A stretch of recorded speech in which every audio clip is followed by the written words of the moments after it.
Ninyi viongozi mlioteuliwa na Mheshimiwa Rais, mkuu wa wilaya, dhibitini vitendo vyovyote viovu, chukueni hatua bila kujali nani analeta vitendo hivyo. Nadhani nimeeleweka vizuri. Hayo ndio maelekezo yangu. Hakuna kufanya mchezo kwenye swala la amani. Hatutafanya mchezo, hatutakubali.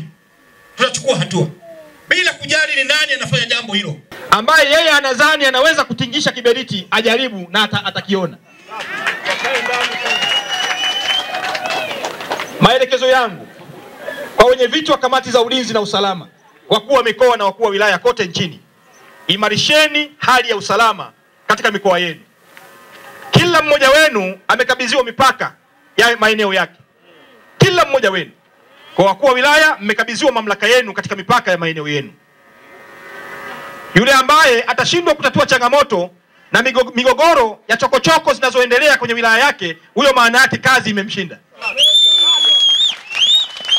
Itakuwa ni wajibu wangu kumshauri Mheshimiwa Rais kumweka pembeni mara moja, bila kusita, mara moja. Tunataka kila Mtanzania popote anapoishi aishi kwa amani, kwa sababu huu ndio msingi ambao baba wa taifa ametuachia. Nadhani lugha imeeleweka vizuri. Kwa hiyo haya ni maelekezo yangu yaende nchi nzima. Wakuu wa wilaya wote 100 na ngapi? 39. Wakuu wa wilaya 139 nchi nzima. Dhibitini vitendo vyovyote, chokochoko, migogoro isiyofaa. Huu ni wakati wenu wa kuonyesha kwamba taifa hili linawategemea. Na rais wetu alipowapa nafasi hizi hakukosea hata kidogo. Kwa hiyo chukueni hatua. Tengenezeni wananchi hawa waendelee kuwa na amani, waipende nchi yao, waende wakalime, waende wakafanye kazi kulijenga taifa hili. Mpaka sasa ujenzi wa vyumba 8 vya madarasa, maabara 3, ujenzi wa jengo la utawala, ujenzi wa jengo la maktaba, ujenzi wa jengo la tehama na ujenzi wa matutu 11 ya vyoo vya wavulana 5, vya wasichana 6, ujenzi wa miundombinu ya kidato cha 5 na 6 na ujenzi wa nyumba za walimu na majengo yapo hatua ya ukamilishaji.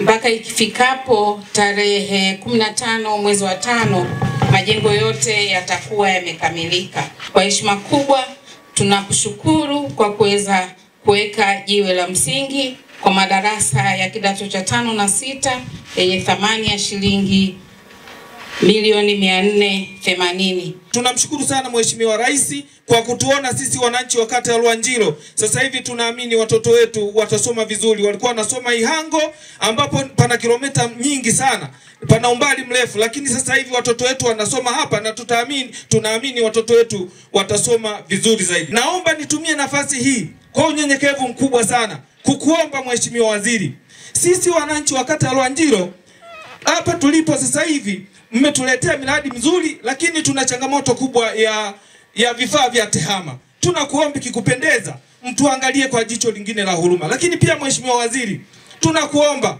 hapa shuleni kwetu miundombinu ni nzuri, lakini tuna changamoto kubwa ya maji.